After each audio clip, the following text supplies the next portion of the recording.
Welcome back to another episode of Positively Uncensored, your favorite reality TV and interview podcast. Today, I am joined by my good friend Janae. First of all, welcome. So excited. I'm so excited. So, first of all, Janae is a marriage and family therapist. So, whenever she comes on the podcast, sometimes my favorite things to ask her is where did the experts go wrong? What did they miss? Do you agree? So, I will be slipping a couple of those questions into there. But today, we're going to be recapping episode 17 of Married at First Sight Chicago.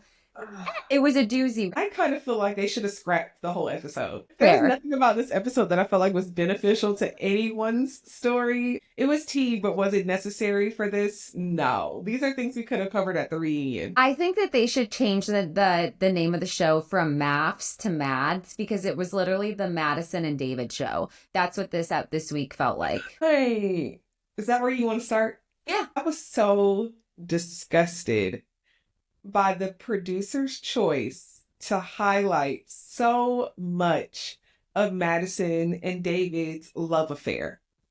I flabbergasted. Bamboozled, if you will. Bamboozled. Mm-hmm. That we got so much of their content on this episode. As soon as their marriages and the marriages that they were placed on in the show ended, we should have never saw them again until the reunion. Ever. They should have been out of sight, out of mind, out of practice, out of camera shot. They shouldn't have been involved. No. It's so gross that as viewers as well, we're just forced to truck along with the journey. It's very weird. I ended up fast forwarding. After the ice cream scene and the start of her birthday dinner, I said, I cannot in good consciousness watch any more of this bullshit. Let's start with where last episode ended. They were at the warehouse. This episode, we see Michelle and Madison have their face off, and we got to hear one of the when I tell you I spit out my water, I just didn't expect Michelle to say this. So when she was like, "Do you want to go there, babe?" and Michelle's like, "Don't repeat me, babe," I cackled. The passive aggressiveness between these two white women.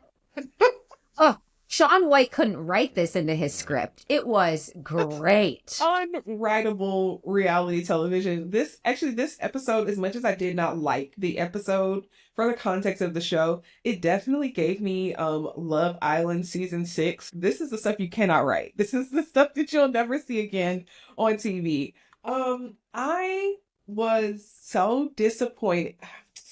Disappointed is not the right word because I'm not disappointed in Madison because I feel like she's not a good person on the show. I was flabbergasted that she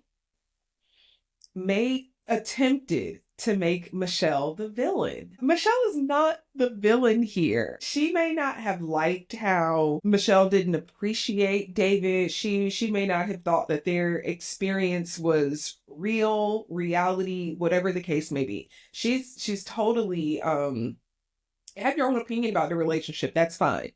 But to have as much energy and smoke as she did for Michelle is not wrong. And this there are so many couples over the years of MAFS that do not vibe with each other. And they make it to decision day and they decide, wasn't for me.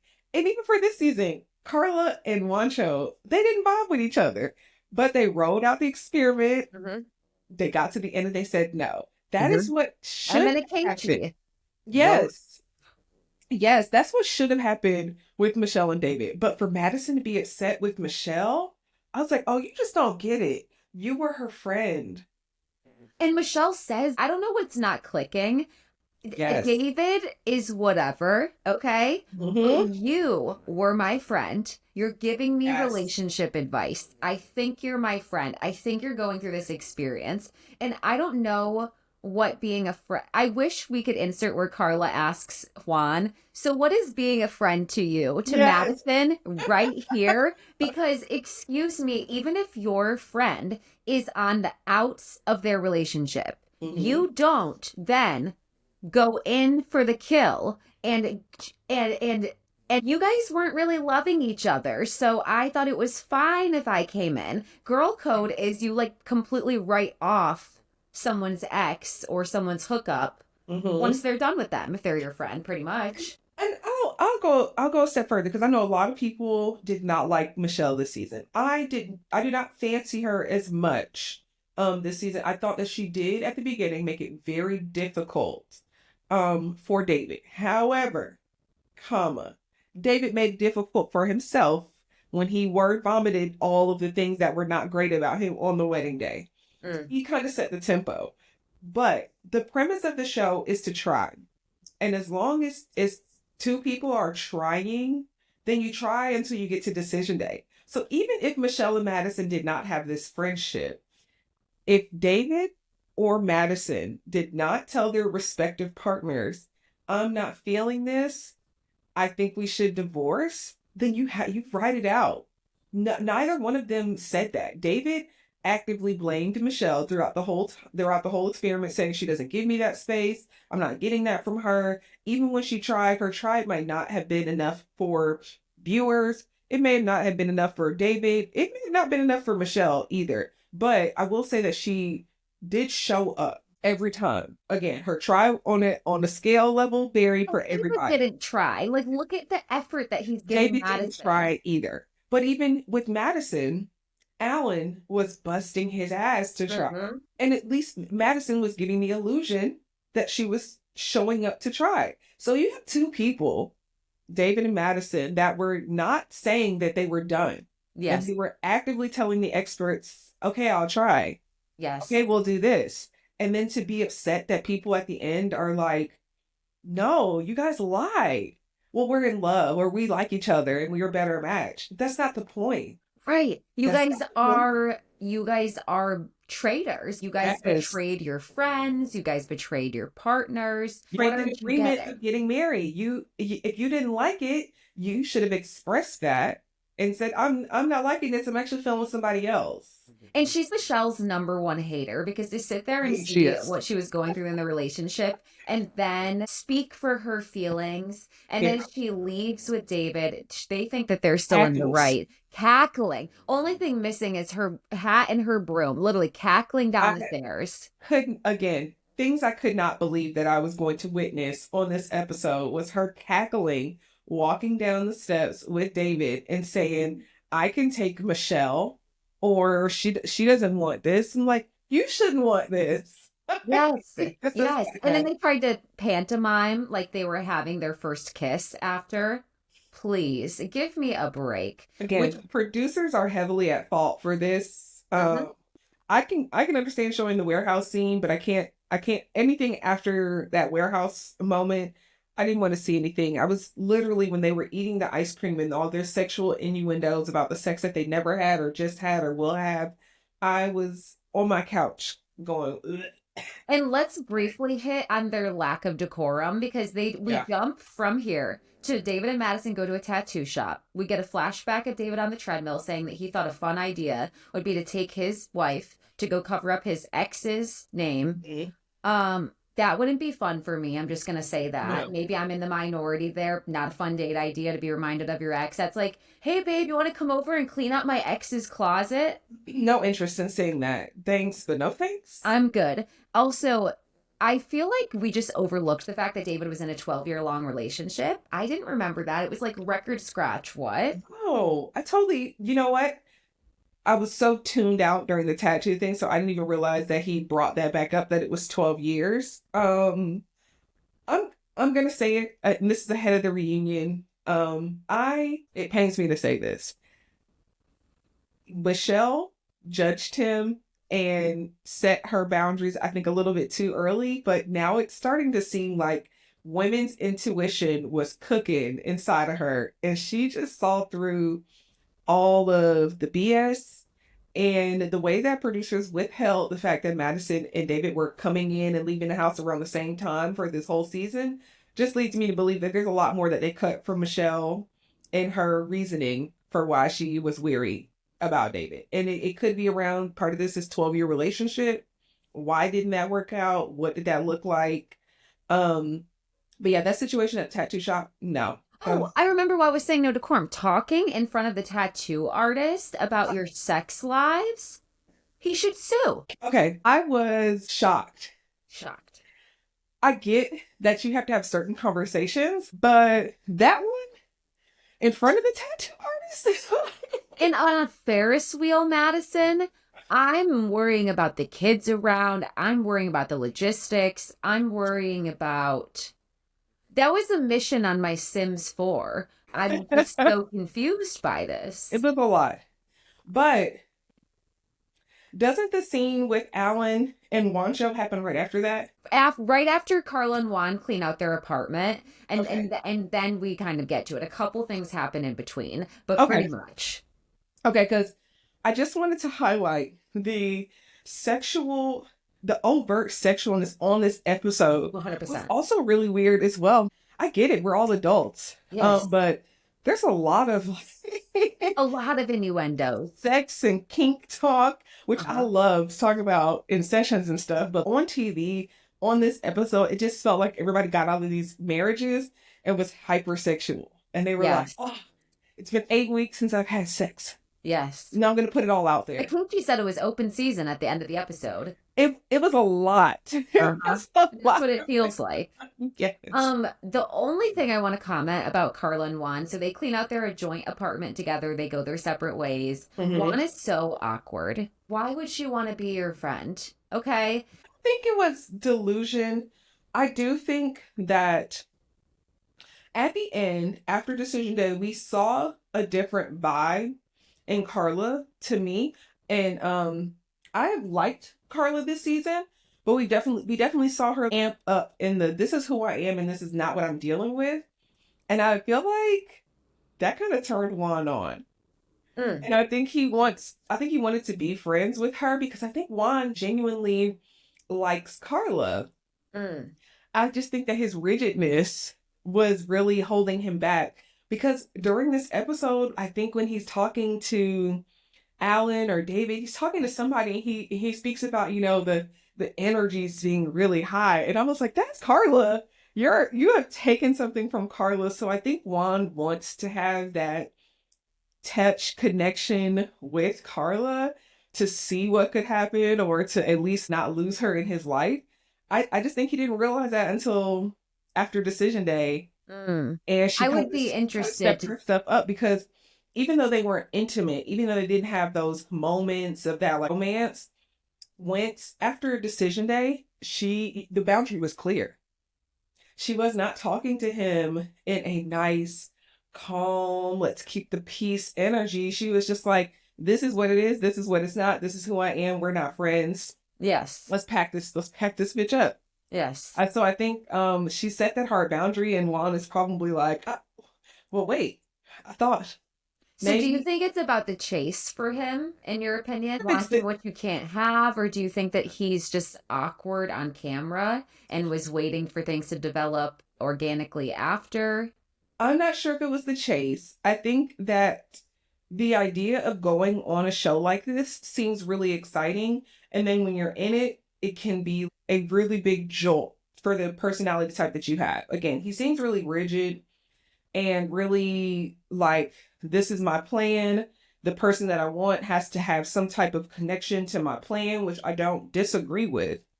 But I think with Carla, he needed more time. If this was a 16-week experiment and they got to get even more involved, I think that he would have been more open to this, and more open to Carla specifically. But I think the rigidness in his brain would not allow time. Do we know? Because the rejection in me would prevent a friendship with Juan, because that's how I would feel. I would feel some sort of internal wound. I would feel rejected because she never. It's great that she has such self-worth in herself, because I really think I would have went through a moment where I'm questioning, am I not desirable? Am I a disappointing wife for somebody to get? But I don't think that she took it like that. And she didn't. I don't think Juan took it like that either. The thing, Juancho and Carla have very good self-awareness. And they know who they are and where in the direction that they want to go in. Carla was a little more flexible in joining in with Juan, but Juan seemed inflexible of growing and learning the ways of Carla. He only saw her as this flighty, spiritual fairy thing, and not really as an individual who was navigating, growing her life, growing her business. So I just thought his boundaries. I don't think she has any trauma. I don't think she's really sad about it ending. I think she's disappointed that Juan didn't try a little bit harder. Because we saw a lot of effort from Carla this season. We saw Juan going along with it, but we saw a lot of Carla trying to bring him in so that he understands who she is, so that he gets a feel for what she wants. And Juancho was kind of like, yeah, this is cool, but... Do you know what I just remembered? Do you remember when Madison got mad at Alan because he slept in on his birthday, the day after his birthday, because he was hungover and wouldn't go to the basketball thing that she wanted him to go to? Yes. What a loser. She is such a loser. I'm sorry. That just popped in my head. We're talking about effort. Really? Not only did you want him to fix his teeth, get a wardrobe, go do something specific on his birthday. This is crazy. I agree with what you were saying. To add about Carla and Juan, I just think it's interesting that he was so rigid during this experience, and I wonder if he will regret that, because I think he already does. Yeah, and asking to be friends with her was a part of his regret of not just going with the process. And you hit on this when we were talking one time, and you were like, I wonder if Carla is doing all these spiritual things and planning these dates because Juan isn't planning things. Yeah. So he's having to plan events and make up for that, and she's planning things that are in her life. So I wonder if that was a huge demise in their relationship as well. I think so. At the beginning, we hear Juan talk about like, I'm a pretty down-to-earth guy. I'm not going to be, we want to go on dates, but is it always going to be fancy dinners? Is it always going to be spending a whole lot of money? And he hinted at that, and I think that was a part of his rigidness, where he struggles to think outside of the box or what a good date is. And I think he misunderstood Carla from the beginning. Carla presents herself so like feminine, beautiful, really soft. And that might be correlated with looking for somebody that has a lot of money. Or looking for somebody that's going to take you out on a date because I'm dressed so nicely and I always am really good feminine sexual energy. And I think Juan may have added that into his idea of, I'm going to have to spoil her, but that's not what I'm into. And I think he didn't take her seriously. I think he looked at her like very hippie, dippy, eclectic, too spiritual. And that was too rigid. He was too rigid in his own head to figure out what kind of dates to plan. How can I approach this woman? So you did see Carla doing a lot of that planning. And I think she did that after meeting with the experts. And the experts kind of said, well, you guys have to lean in more into what each other likes, into what each other is interested in. She did that, and we didn't get any of that from Juan. And I think he regretted it, which is why he wanted to be friends. After the fact. I'm going to be interested to see if he tries to maintain a friendship afterwards. I don't think you know what I mean? I'm interested to see at the reunion where things are and what his perception is of himself during the experience. On a side note, before we move on to the next thing that happened, Carla is the perfect person to come on this show because I feel she was authentic with her desire to find a companion. Absolutely. She put in so much effort. She was invested in this experience, but I feel like she has so much going for her. And I feel like finding a partner was an added bonus, but I feel like part of her did this for the experience. She did it to self-promote. She did it to be open. She did it because she hasn't found a partner yet. I think all of those reasons are completely valid. I think the problem is when people come on just to self-promote themselves and they're not open. But I think that she's able to walk away not unscathed, but at least okay, because I think that she accomplished what she just set out to. Totally. I think her whole energy during that move out scene was her being like, I gave maximum effort. I showed up. I learned more about myself. I did a little self-promotion.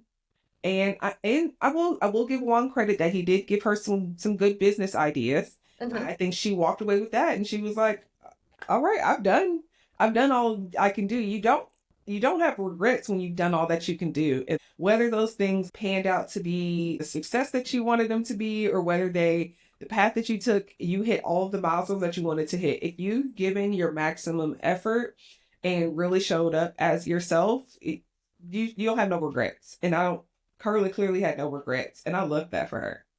What do you think going into the next scene? Well, first of all, let's point out really quickly too. Every couple except for Camille and Thomas, correct me if I'm wrong, did not share a kiss after their wedding day. There's Carla and Juan, Akechi and MM, Madison and Alan, David and Michelle. Correct. Yet David wants to villainize Michelle for not giving him what he needed in the relationship. And I just find that so interesting when all of them are sitting there having not been intimate. They haven't even kissed each other since the wedding day. And he's the victim. Him and Madison are the victims. David provided no security to Michelle throughout this whole process. And I'm not sure if he interprets honesty as security, but there's no security, which makes it all the more difficult to be intimate with somebody when that person doesn't feel safe. Even for casual hookups or anything of that sort, you still have to have some type of safety with that person to do that. And it could be surface level safety. It could be physical safety. You have to have some type of safety in any sense to be intimate. So it's totally unfair for David to feel like, well, my needs aren't being met. You're not meeting the first need to usher in intimacy, which is safety. And that's why the experts knew that his text out of the blue to Madison, where he was saying an intimate thing, that was already setting the precedent of this is not a new relationship. You guys have established that safety net. You guys are comfortable saying these things. Listen, David ate it front to back way early in the season. He did. Before that ice cream. Way before that ice cream date. I could literally I literally was gagging. Yeah. What did you think about Madison's dinner with her dad? She tells her dad about David. He's allegedly never heard of David, which was kind of funny when he was like, "What's this David talk? I don't know a David." I was like, I think her dad was faking with this David talk. I think Madison truly believes that she did nothing wrong. Her dad already heard about David. I think Madison was trying to get the spin. Madison wants from other people to tell her that it is okay that they made that choice. 100%. She validation, not affirmation, validation. She wants validation from the people that she cares about, that she did not do anything wrong. And you would not have done anything wrong if you and David had held out on your urges and been very upfront when you guys were starting to intensify this relationship, that is what it was, and verbalize that and left your marriages. Or how about this? Continue to be friends. Even this is a little sketchy. Be friends, say no on decision day, and then pick up dating after the fact. But I think people would still be side-eyeing them at that point. The biggest key was you should get honest up front, and you should have just called it a wrap on your marriage instead of faking it. But now she wants validation.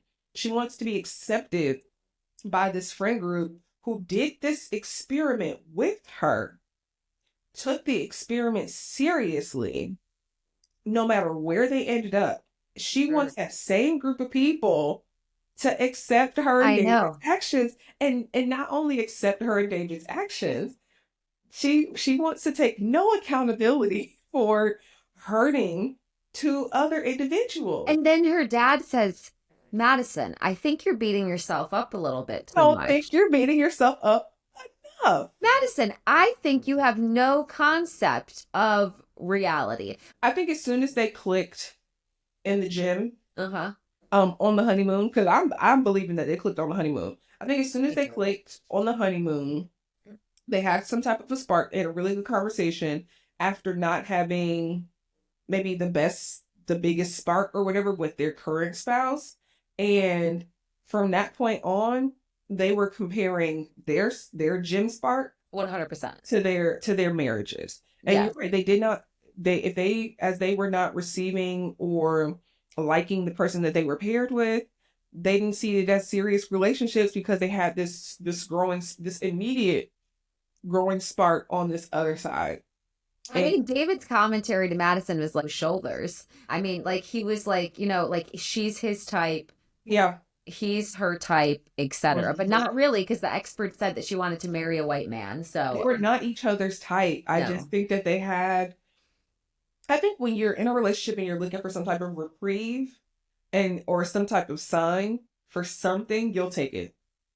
You'll take the sign. And I think they took the sign and they went with it and they went too far. And then we had to suffer through this whole episode. The entire episode. And you know what else we had to suffer through? Em and Brandon. That was, oh my God. Because then the next scene, they go on a date with each other. Take that hard left. What do you even think? Let me go back. Let's recap Em and Ike real quick, Ikechi. I was rooting for Emma this whole season because I could see some narcissistic tendencies from Ikechi, and whenever the experts would ask him like, "What is really going on?" he wasn't really able to verbalize what was going on. But he was always very definitive on his vagueness. Like, but you guys don't see all of this stuff. But he couldn't put his finger on it. And throughout the season, you can tell MM was getting more emotional, and then she finally started to put her foot down. And the way she showed up in their therapy sessions with the experts, you could tell that she was like getting more and more fed up. Then we get to this point where she's like, "Screw you, I don't want this anymore. You're trying to play me for a fool." And she reads him this letter and gives him this list of therapists. And I saw a lot of mixed reviews on that moment.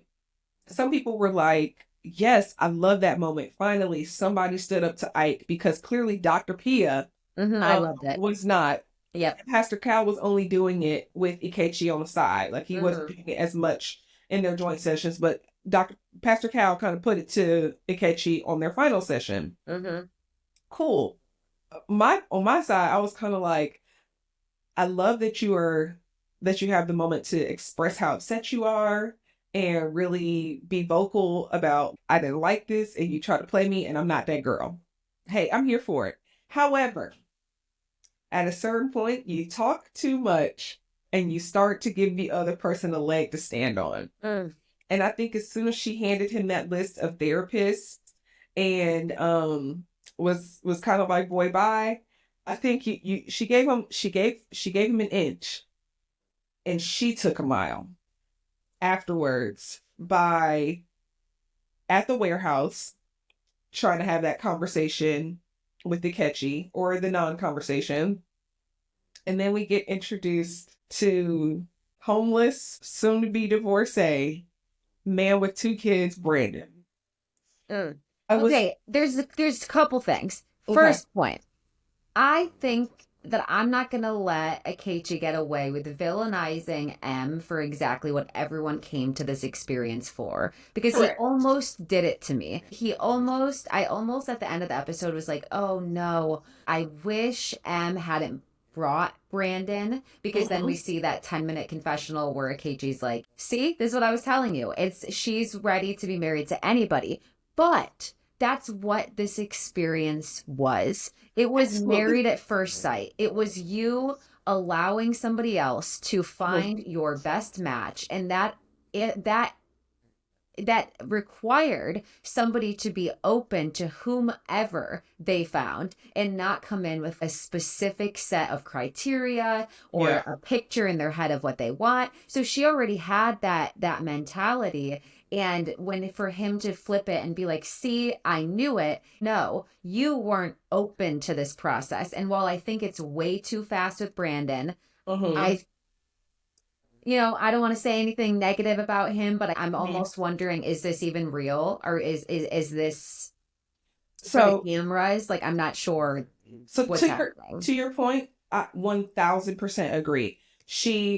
This was a situation where you're saying you want to get married, and you're open to them plugging anybody into that position. 100%. That's literally the premise of this show. So I did disagree with him throughout the season, saying she would have just taken anybody. And I was like, that's what you come on the show for. You come on the show to see who they're going to match you with, and you're already married, and you see that through. Whatever decision you come to at the end of the day, that's it. But that's literally the premise.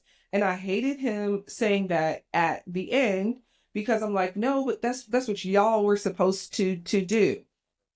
However, I don't think that he is incorrect with MM. And I will say that based off of how she acted and what she said on this last episode, that should have been in the trash, the whole episode. Throw it in the trash. I don't think I was right during the season to say that. I do think that he has a point with her in this Brandon situation right now. I think MM desired to be married. That part I agree with. Agreed. I think everybody on everyone did. They desired to be married. Right. But I do think there's a difference to have a desire and trust people to do it and to have desire paired with desperation. And that is what this situation with MM and Brandon is giving me right now. Desire mixed in with a little bit of desperation, but also trauma and not really understanding when somebody is love bombing you, right, and trauma bonding with you. And when someone is does not have a home to live in. Because I'm gonna start right there. Brandon is homeless. How do we know this? Did he say that? He said he's sleeping on his sister's couch right now. Okay, I missed that. Okay. Yeah, he's without a home. Okay, presumably because his soon to be ex-wife has the house, correct, with the kids. Presumably, yes. Presumably. Okay. But you're homeless. Okay. So over the 10 years of him being married. 10 years. 10 years, and they said that they knew each other from middle school. It's been 25 years, so he's in his 30s. So you've been married, and you're in your 30s, and you work jobs. I think there was like jobs. He was a lieutenant, a volunteer coach.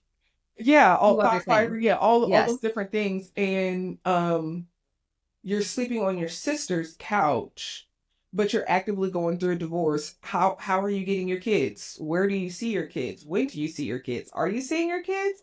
Do you have plans to get your own apartment? What is the plan for finding? I mean, he made it sound like, I wrote this down. He said he just filed. I'm wondering when. He made it sound like he just filed a week ago. You know what I mean? There are a lot of red flags. Elements. On Brandon immediately. And I feel like MM was already in the spirit of wanting to be married. And of course, because that's why you do the experiment, you want to be married. I think she was already in the moment of wanting to be married. They did such a disjustice for her this season because they did not check Ike at all. Nobody really challenged Ike. Nobody really pushed him to do more than what he was or was not doing. And I think that she never really got to put out that energy of, I'm excited to be married. So essentially, it's almost like she did not get married.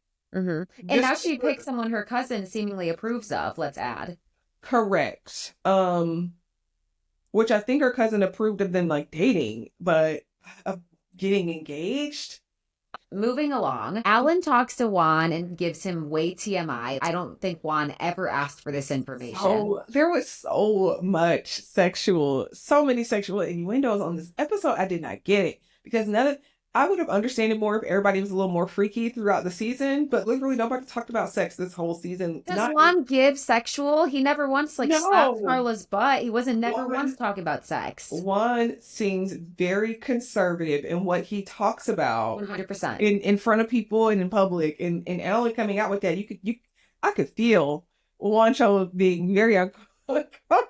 He's like, BDSM, I'm exploring things. And then what is Juancho says, I mean, yeah, I get it. Be whatever you're into. He was totally uncomfortable. I did not get it. I'm every time a sexual innuendo was brought up on this episode, I was like, how did we get here? because we go from one to another. Because then we immediately go from Alan talking about BDSM with the new babes that he's experimenting with, but he's also found out that he doesn't have it in him to sleep around. Okay. Yes. Good discovery, though. Points for discovery. thanks so much. But also, this is only 6 days after we've said... What are you doing, Alan? We don't need to know, actually. So Madison and David go to ice cream. I don't know why we're following them. Everything they do, we're following them. A bulk of the episode was following them. Infuriating. Starting, yeah. There's something about watching somebody eat something, whether it's yogurt, whether it's ice cream, whether it's cottage cheese. It's already disgusting. But when you add in the fact that they were talking about sex, oral, and having dessert for breakfast this morning, I gagged. I'm going to pause. And there was one moment on this ice cream date that really freaked me out. Are you ready for this? Oh, God, I don't know. Tell me. It's the fact that Madison bit the ice cream off of the spoon. I was like, that is red flag, right? She tried so hard to be hot. She bit it. She bit the ice cream off the spoon. That was enough of a red flag for me. And yeah, everything about this scene, everything about them continuing to show Madison and David on our screens this episode was deeply infuriating. I watched the ice cream scene, but I fast forwarded through all the rest of their scenes. So I cannot speak to her birthday dinner scene. I cannot speak to the hotel room scene. I was thoroughly disgusted. The only thing I want to hit on is to point out that even at this ice cream date, you hear David ask Madison, what are her triggers? What's okay in the relationship? They say that they've made things exclusive. They ask what the boundaries are. He never had that conversation with Michelle. He sat there, looked Michelle in the eye and said, I thought it would be okay to text other women and go on dates and go to coffee with my exes because we never had that conversation. And you made damn sure of that, David, because you obviously have the words in you. I think now that we know what we know, looking back on David's interactions with Michelle, one thing that Michelle always said is David doesn't follow up in conversation. He asked something and she found herself. So throughout the season, we get Michelle saying, David isn't asking me questions, or his questions kind of fall flat. They're not open-ended questions. And now it's starting to feel like maybe David was not asking these open-ended questions because he didn't have a desire to know anything more about Michelle, because he had already started flirting with Madison and he already figured that Michelle is not even feeling me. So why do I need to keep knowing more about her? Because I think it was very early in the season, maybe during the honeymoons or after they had met with the experts and they spoke about some of their feelings and not feelings, where they go back and Michelle and David are trying to have a conversation and David's doing the same thing. So what are you doing tonight? And she's like, oh, I don't know if this is the verbatim conversation, but he would go, so what are you interested in? Oh, I really like dancing and I really like mixology classes. Oh, okay. That was David's energy the whole season. 100%. And he asked, but then he would go into the expert sessions and say, I'm being curious about her, but I don't get much out of it. And it's like, you have to ask follow-up questions. You have to be interested. And I think he wanted Michelle to say, what are yours? Before he was willing to engage her. I almost feel like it was like a standoff between the two of them, where he was like, he heard them say that Michelle's closed off, that that her friends thought she was boring at first. You know what I mean? So like, I don't know what he expected her to give, but she needed a little bit more opening up. And we see Carla capable of giving that softness, what I mean? So I just don't get it. I think we see how little David actually did try as we watch him with Madison. Exactly. And we see how little Madison really tried watching her with David. And it's really disappointing because it's like, I don't think that y'all would have lasted either way. With your respective partners. I don't think they were very well matched. Agreed. But a little bit of effort. Okay, so next scene, Camille, Carla, and MM have a girls' night in, which is ruined by Brandon. If I'm sitting there with my friend and we're having girls' night in, and I'm thinking we're having girls' night in, and all of a sudden she springs upon me that this person just knocks on the door as she's talking about them, I would be like, are you out of your mind? For one, MM was like, yeah, he's picking me up later. And then 5 minutes later, he's like, hey, baby. And then they're at her house, mind you. They traveled there for her. They have to lock up now. You guys can lock up, feed the dog before you leave. Whoa. With everything that you need, relax, finish your glasses of wine. I did see online, somebody had commentary about Brandon coming in and him sitting down and meeting Camille and Carla. And they go, oh, and then conveniently left out the fact that he is going through a divorce, has 2 kids, and is sleeping on his sister's couch right now. Right. But everything that Brandon said it was like he was reading from a book of poetry by Shakespeare. The way she was looking at him with adoration as he's saying there was no light in his life at the end of the tunnel. There was no hope, no future. And she goes, it's me. And it was at this moment, I've liked Carla the whole season, but it was at this moment after they leave and Carla goes, what do you mean that MM is the light at the end of your tunnel? There's nothing else past that light? I said, we all need a Carla in our lives. We all need a Carla in our lives. Clocked it immediately. Because what do you mean? She clocked every single person this season. I know you and I have the suspicion that she knew, or she had an inkling about Madison and David after that night out. So yeah. The way she said I don't know, didn't see you guys for a while. You think he was helping you look for your phone? Look for your phone? Yep. So Carla's clocked everybody this season. But yeah, I was shocked. I thought that A, he wasn't coming until after the girls left, or B, that she would bring him in, meet, and then say, I'll be down in an hour, or I'll meet up with you later on. The fact that she left while they were in the apartment, that everything was weird.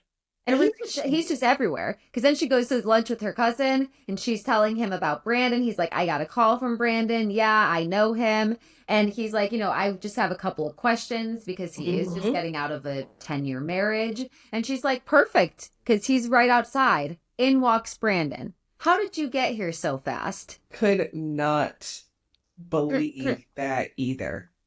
Could not believe that whole scene. I think her cousin was right about Ikechi. I mean, we were all right about Ikechi very, very, very, very early on. I do want to preface that. It's like, my opinion on Ikechi is not changing. Nope. He was not a good person this season. He was not a good partner. And I do think that he had a lot of derogatory statements and salacious statements to say about MM with nothing to back them up on. And I do think that MM's cousin was correct to feel something off with Ike, but to immediately be on board with Brandon, I think Brandon might look good on paper, like business, like career business wise, and maybe he made these looks. He is attractive. I think that might be the thing, but when you really dig into those factors about him and where they're both at, it would be one thing if he had been divorced for at least a year and MM was just getting out of this marriage, which really wasn't a marriage. They did not consummate. I love how Carla and Michelle talking about that. They did not consummate. So technically, were they married? Yes. So I think if Brandon had been divorced for a number of months, years, it would be different. But the fact that he is bringing a very active relationship divorce, and she is getting out of something that was traumatic to her, and then they're immediately, that's trauma bond. Agreed. That is love bombing from his side. Agreed. So aggressively. And I think he is a hobosexual. I think he's a hobosexual. He's homeless, and he's going to be sexual for that home. And I think he wants to be on camera. Because yes. Are you suddenly interested? What's happening? The meeting on camera. He meets her cousin. 10 minutes later, he's down on one knee. No ring in sight. Not been bought. This was a in the moment decision that he made, prompted by the fact that the cameras were there, in my mind. He gets down on one in a cafe, by the way. It looks like Ariana's sandwich shop from Vanderpump Rules. Yeah. And then after they go and pick out the ring, and he reproposes in the jewelry shop. Before The payment went through. She said, okay, and will you be paying? Reproposed with a ring that you hadn't fully purchased yet in the middle of this ring shop while you're both in joggers. I don't want to believe this to be true, but it looked like that they were both not clear-headed at that joke. If you're catching what I'm saying. I think I hate to say this, but I almost felt like, is this an act? And not one that I think she's paying him for, let's be clear. Mm-hmm. But is this an act? Like, is this just like a, you know what? I think it was a mix of things. For one, I don't know how sober they were at that jewelry shop. I understand, yeah. Alcohol, whatever. I don't know how sober they were. They did not look 100% sober. Uh-huh. But I think this goes back to desire, desperation, having this traumatic relationship that was filmed, production crew and all these different things. Came into a mix from MM. I think she's in a very heightened emotional state.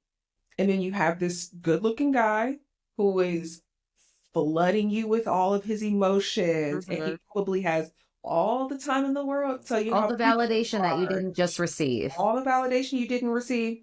All the validation you didn't receive beforehand too, because I know that was a thing. But when the experts were talking to her at the beginning, and through the little matchmaking thing, it's like she hasn't gotten that validation. Okay, I missed that. Who's interested in her, especially because she's like a boss woman, so successful. Very. Shoot, I forgot she's so successful too. Oh God. Yes, very successful. So I think it's just all these raw emotions. Again, she was already in a place of wanting to be married, hence the show. Did not get that experience at all. Got negative of that experience. Then you have this gentleman that you did know in your past. It's just, I think it was a lot. And I think she absorbed it too quickly. And I think that's what we're seeing. Is it an act? I don't necessarily believe that it's an act, which is more unfortunate. I think that this is very real. It is just, it's a dose too much. Oh, it's fast. It's like whiplash as a viewer. I'm all for, I don't believe relationships, love, anything is dictated by the man-made concept of time. Agreed. I believe that you can find your forever person quickly, get married, live together forever. It's just the culmination of so many other things that will have you foggy-minded. Yes. And then play, at least for MM. I don't believe that Brandon has good intentions. But I think that MM is in a very vulnerable space. And she really, really, really desires love and really wants marriage. I just think that this is a wrong person. I would even be fine if she said she loved him, but I just wish that they dated for a full year. You just went through this process where you had to get married at first sight. Why dated until they were divorced?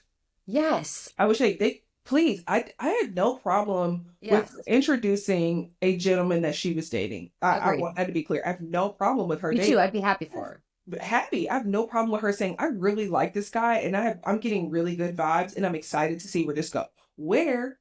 I feel like she was going there at the cafe. She was saying, I really like this guy. I'm excited for this. This feels right. There's no problem with that. It was this feels right, but we're taking our time. The whole episode you see her saying, we're taking our time, one day at a time, but this feels good. That's okay. I wonder how much time actually passed. I hope we can get a read on that. I think we kind of got that. It's like either a week or two. 12 days, it said. Yeah, it was they flashed that 12 days after decision day, and then we kind of get this progression, and they didn't drop any more dates, which led me to believe that it was within 12 to 20 days that all this happened. But we just see her saying, I'm liking this. This feels good. I'm excited to see where this goes. And then as soon as he drops down to one knee, heightened emotions. Feeling really good. Just that I like this. I want to see where this goes. My cousin just left. This guy's really good looking. He's validating me. Slut bombing you. Yes. And he gets down on one knee and you're like, oh, yeah. She did look shocked. She did look shocked. She was shocked. I didn't think that was an act. Unfortunately, I think you're right. As soon as you're saying this, it's now clicking. I think you're right. I just kind of. I wish it was. So before we jump into this final scene, I definitely want to touch on Camille and Thomas. Okay, yes. Okay.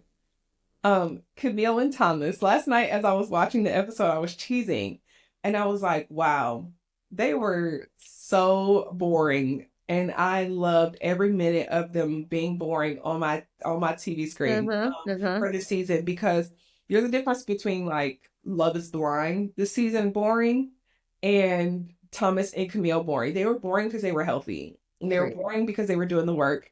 I really, really, I'm so happy that they said yes on decision day.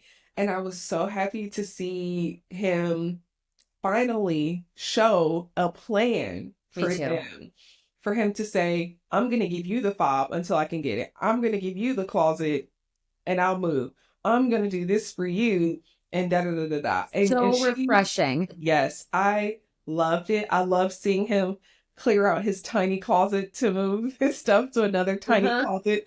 I loved, they're so awkward, but it's like a good awkward. Like, I love it. I just think they're awkward, corny people in real life. Yep. I think Camille wants to think that she's cooler than what she actually is. Camille's face was when the door closed when M left and she goes, "Bye, have a good time." After they've already left, I cackled. Her face was beet red. She was so like in shock. Yeah.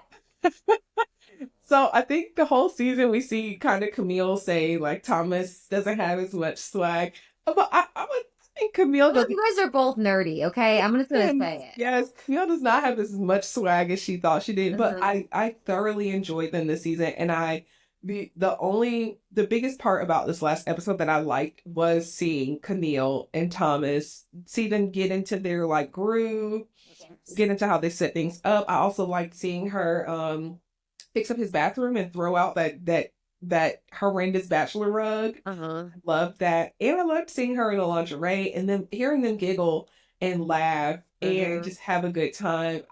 We've seen his shoulders go from here 100%. And we've seen her just kind of like roll with it. I think she wanted to control things a little bit more at the beginning because she was unclear because Thomas was so timid. Yes. I like. And also, she's probably used to dealing with men who don't act on things. Yeah. Thomas is a man of action and not just words. And so realizing that you have a partner who's actually following through and supporting you. I really appreciate his temperament too and just how tender he is with her. What she said last night was, I feel, what she said, I'm nervous, kind of anxious about the moving in, but at least I know I'm with a person who will always protect my heart. I was like, oh my God. So yeah, I'm totally obsessed with them. Love them. They remind me of Tiffany and Brett. Yep. From Love is Blind. Was it Love is Blind? Yes. Yeah. Yeah. They remind me of them. Because Tiffany and Brett, they're boring. They're so boring, but I loved seeing them because it was like natural progression of a love story. So I really enjoyed Camille and Thomas, and like this episode made me reflect on, we did not get enough of them this season. Agreed. We did not get enough Camille and Thomas. We did not get enough Carla and Juancho. Agreed. At all. Even though Carla and Juancho maybe they weren't having that spark, but I definitely feel like we did not get enough of them. We did not get enough Camille and Thomas. We got so much drama this season, which is great for the conversation sometimes. But I think we still, I wanted a little more balance. And I don't think I realized that till this final episode. I'm like, I would have loved to have seen them go on more dates, Camille and Thomas. Because we didn't see, after the first half of the show, we didn't see them go on a whole lot of dates. We didn't see them interacting. And not everything needs to be about a problem. Like, they'd show us them on dates, but it would be rehashing the same conversation of where they're going to live. Like, what were they talking about 5 minutes prior? I'm curious. You know what I mean? Like, I would just rather see those organic moments. Leading into the final scene, I liked that, and adding to how cute they are, it was really sweet that she threw Thomas like a birthday party. It was the first time that he felt good about his birthday. She made that little speech about him. It felt like they'd been together for a year or longer. It did. Very natural. It was great. I loved seeing her celebrate him. Me too. Yeah. Every minute of that. her and Thomas's reaction as M goes around and she shows off her ring to everyone. They had me cracking up. Also, just to jump ahead a little bit, when Akechi walked in, I saw Thomas go like, oh. I know. Thomas goes, I really hope there's nothing, no other big bombs dropped. Akechi walks in. Okay. I also like that you can tell that Camille and Thomas they're not public gossipers. They're going to take it home. Oh, yeah. Even when the camera panned to them and they were standing there, they were just like, oh, there's a lot going on today. That was kind of it. I want to be a fly on the wall for the gossip sessions because they do keep it very private. They keep it very cute. I know Thomas has got some good commentary that we're not seeing because we see his little jokes and his humor throughout season, and I would have loved to have been a fly on the wall to see their reactions after this event. So, okay, so we get Thomas and Camille's reaction to MM's engagement. Mm-hmm. Then we get David's reaction. I think David and Madison were just excited that it wasn't going to be all on them. 100%. They were excited that they weren't the only source of drama. Yeah. The only thing to be talked about. Yes. But I had to cackle at how quickly everyone was like, oh, welcome, Brandon. And Madison's like, what is this hype for MM that me and David aren't getting? Again, the audacity with Madison. I don't think Madison is understanding that everybody went through this experiment. Everybody had challenges in this experiment. No matter if people were going to say no, they still followed through. You and David clearly had something going on sooner than you guys admitted behind your partner's backs that were at least trying and showing up. And you only got caught because of that text message.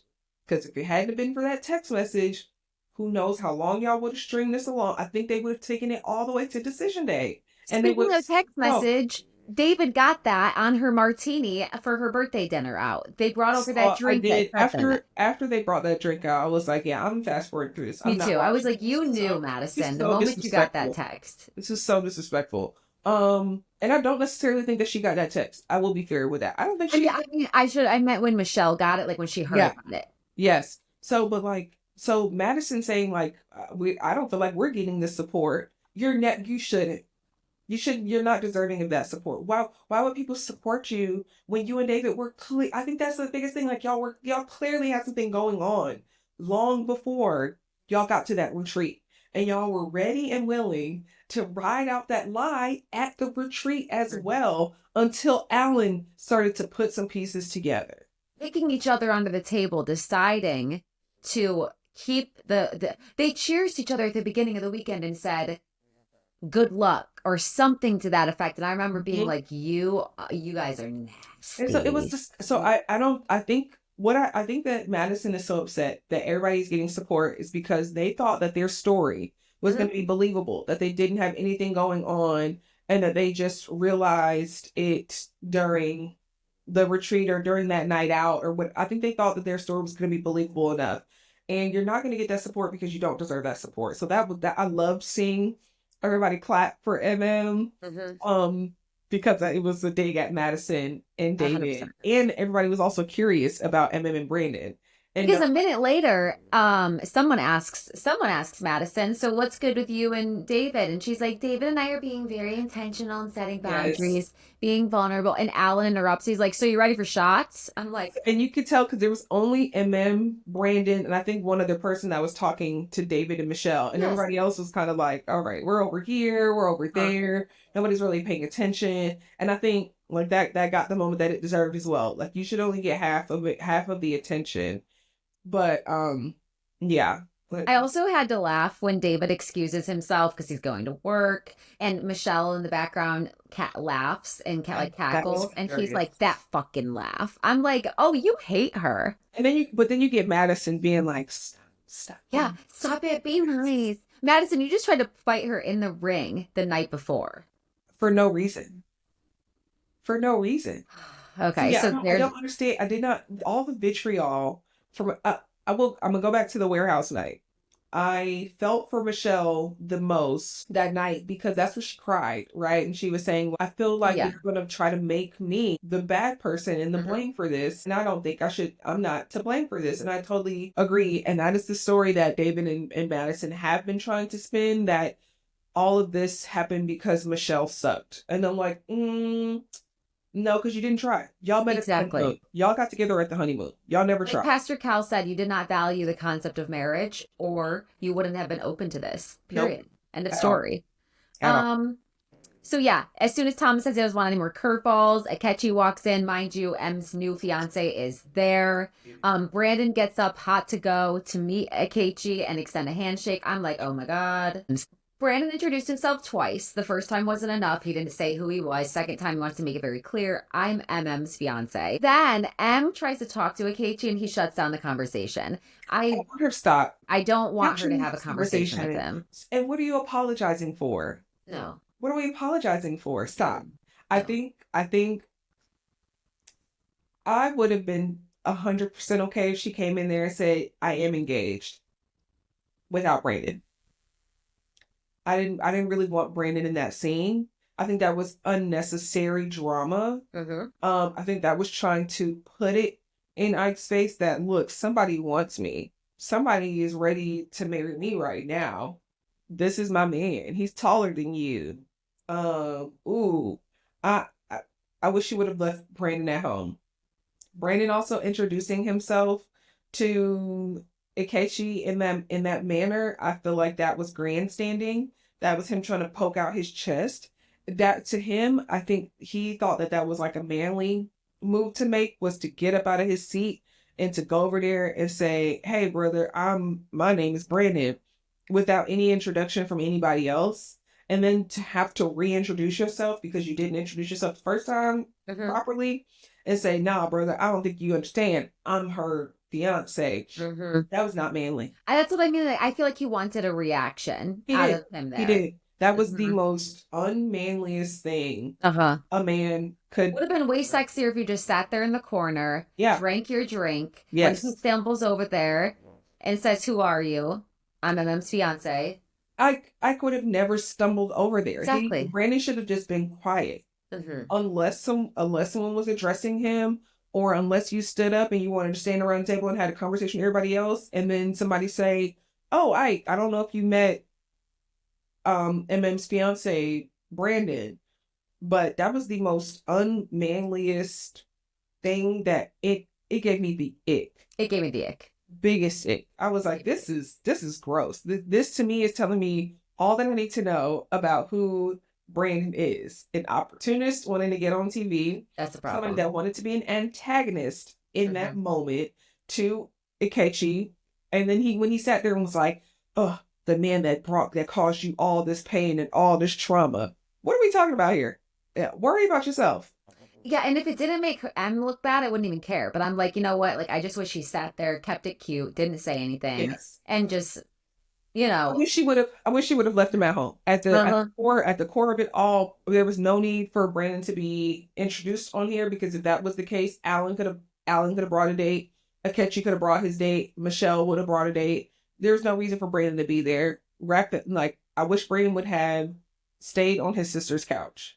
Wrap it up. Agreed. Yeah. Don't come up there. Yeah. Well, and speaking of wrap it up, I think that's the end of the episode. I think that was pretty much everything. God. Do you have any predictions for the reunion or anything you think will happen that you want to touch on?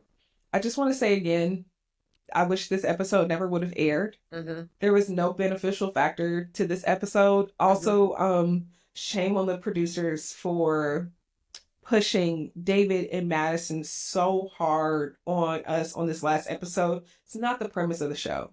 The show is Married at First Sight. I think once they cross that line of showing so much of David and Madison, their messaging is now, it's okay if you like one of the other partners on the show. It's okay if you don't feel like you're perfectly matched. You can end it and get with this partner, and we will still show you on this show. Very irresponsible. There was, as much as I love some tea and a little bit of information, I fast forwarded through. It was just gross. A lot of stuff was gross. Everything with Madison David is gross. It was disgusting. It was gross. I feel so bad for Alan, of course. And I feel really bad for Michelle because their friends, their family, themselves had to endure this episode, watch this episode, and now this is like commentary and people have like hated it. So yeah, I just want to say this was a throwaway episode. There was nothing that we needed. They could have tacked this on the end of decision day. 100%. Like where are they now? 100% type of thing, but they could have thrown this episode away. Reunion. My predictions for the reunion. I think with this episode, I think Ike will go into the reunion feeling like he has 3 legs to stand on. I think he's gonna go in the reunion and say, see, y'all didn't see that. See. I think he's going to feel vindicated. And I think that's going to give him more of a voice. Whereas during the after party, we see Ike take more accountability for his actions. I think he will deflect on the reunion. So yes, that's gonna make it, MM more fired up and more emotional. And I think she's going to, again, say too much and put her own foot in her mouth.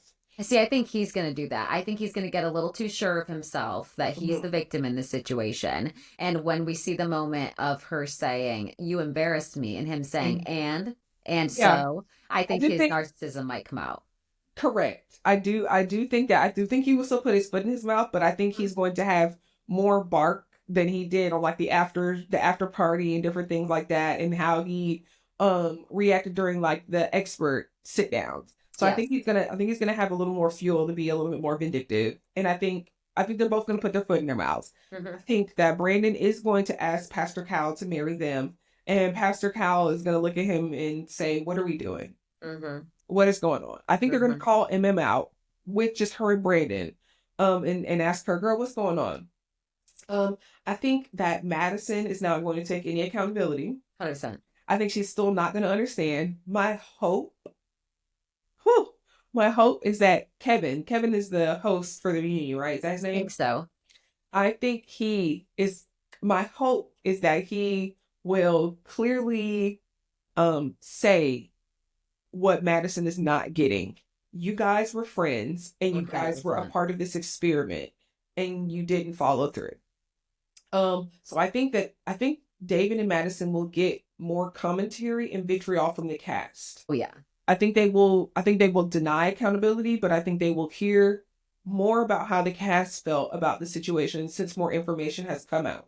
I can't wait to see it. They try to make it seem like Camille and Thomas may not be together, but I'm praying that they are.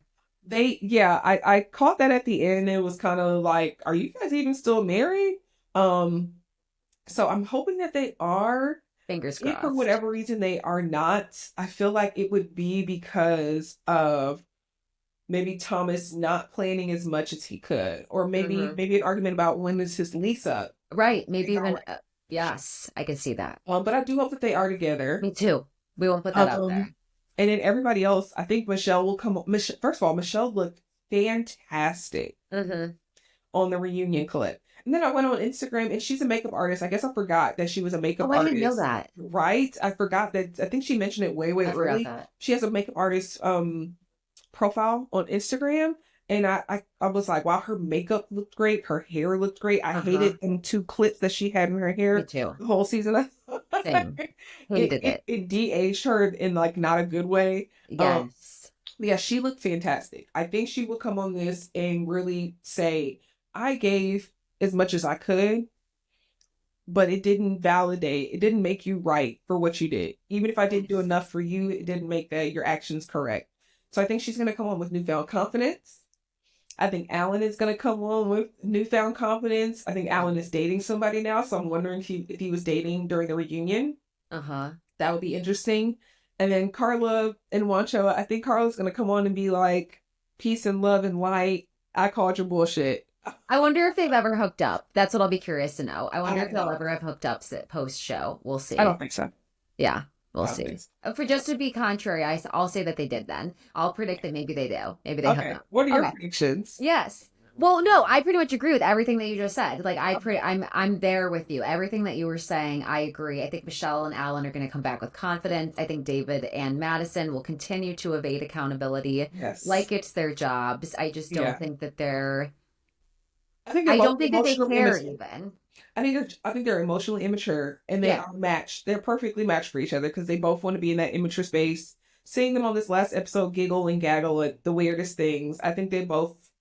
And their family nor their friends are asking them to be accountable, and that's all that really matters is who's in your tight circle. So I don't think they care. I think it's on to the next for them. Let's see, who else? Oh, Thomas and Camille. I think that they will stay married. I hope that there's no issues. I'm hoping that that's just like a clickbait moment that they grabbed for us. I think Akechi will be dating someone seriously. And yes, I think that Brandon's going to ask Pastor Cal that. And I think it's going to be a mess when he does. I think he's going to do it in front of other casts. Me too, and that's why I think it's going to be a mess. I think that's when Akechi gets up and walks out. Yeah, I would too. I would. The mess. Weird. It's a real mess. It's really weird. It's not. Not okay. I think it would be fun if they bring Denise, the cousin. Yes. Mm-hmm. Yes. Yeah, I do too. I think that would be fun and interesting to see Denise's cousin and get her input because she was in fact schlepped into this. Yeah. One topic I hope that they get into is David still living in that basement.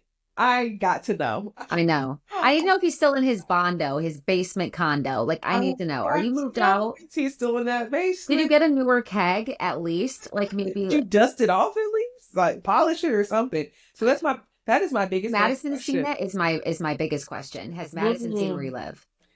Yeah, that's my burning question. If I had to submit a question for the reunion, it would be, is David still in that basement? And why did he think that basement was an apartment?